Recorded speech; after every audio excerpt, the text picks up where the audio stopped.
But our chaotic processes indicate that life is born of random infinite permutation, not stable and efficient selection.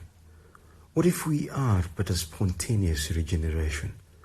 What if the missing link between chance and early life forms is in fact a force that science, myth, or religion cannot explain alone? I simply share my affinity for questioning. Maybe the mystical and the natural are not fundamentally opposed. Exposing our life to outside variables might just yield a result that surprises and delights us. So I implore you, do not rule anything or anyone out just yet. Coincidence? It's more of an unremarkable statistical likelihood, right?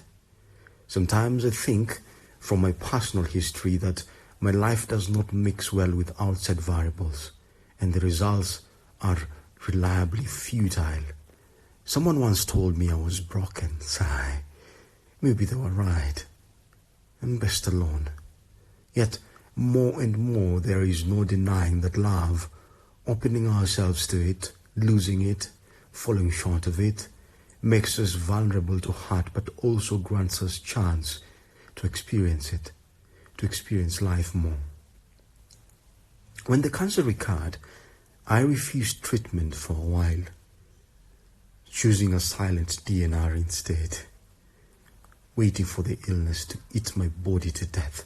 I was tired of fighting, trying, hurting and being sick. I hate to admit this, but I was angry at life too. How can I live my life perpetually gasping for breath? I must say, whatever my doubts and whatever resistance to despair, I could not help but see the proof of life in my circumstances, some sort of unexpected connection. I hoped that I would continue to stay open to unknown variables because Nikki once told me, no one is best alone. So unexpected that her happiness superseded my former life's pursuit of being child-free and marrying to my work. I broke one of my own covenants and became utterly a case of the unpredictability of life, its surprises. Truthfully, I didn't take her words to heart until when she said them to me, a month and 5 days before she passed. I have never felt more certain about anything in my life, and yet I was completely paralyzed by fear, paralyzed by the idea that as soon as our child was born, it will break the spell and she'll realize I'm not good enough for her. After all, she was out of my league. Astronomically, I know. I sometimes think, twofold, that I approach most of my romantic interests with a strain of shame. But that was before, Things are different when something happens to you and it shifts your systems, critically reconfiguring your story. Everything's different since the moment that something happens to you. It carries you over the threshold. My Danny used to say that I was prone to overthinking, brooding in the burst of ideas in my mind, accustomed to the colors of my heart. All we can do on this earth is to love generously and hope that we are given the same in return.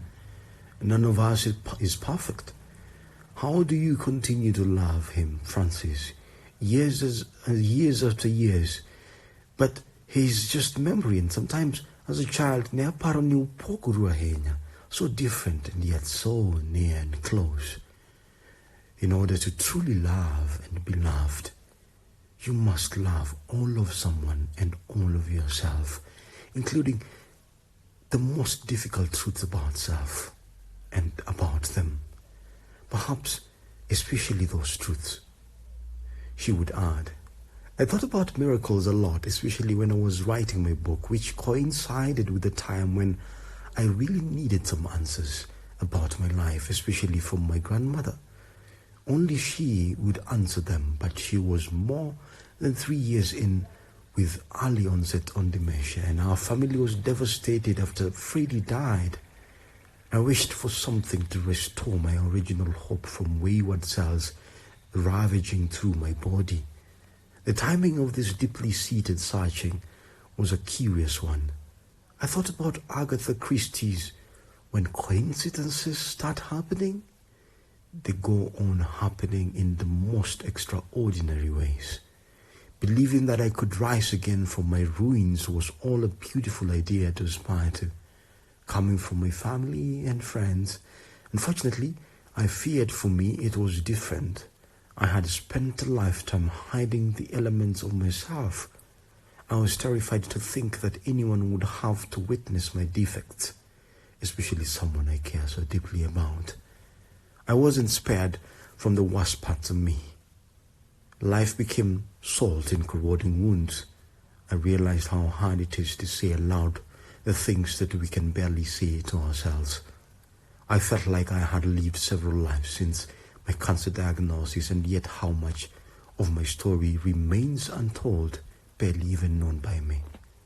I was compensating for what is broken in me, gasping for something whole and perfect to give her, my daughter, because I wanted to be perfect, so badly perfect. But as always, she surprises me. She has seen the worst parts of me, and still she loves me. Borrowing time to live my last hours in 2019, all those excruciating suspenses that may not be for us, but we are for each other. I think that sums up the whole universe, brilliant as ever. How can you say you're not proof of life where, and when as certain as you are, you've come to see yourself this far? It seems to me that you may have disproven your own philosophy. She is thrilled for me. We both know how little we know and prefer asking questions to answering them. That's what it means to temper our expectations, to measure them, to keep them low in case we don't get what we want. I'm Wendy Chuka, and this is Proof of Life.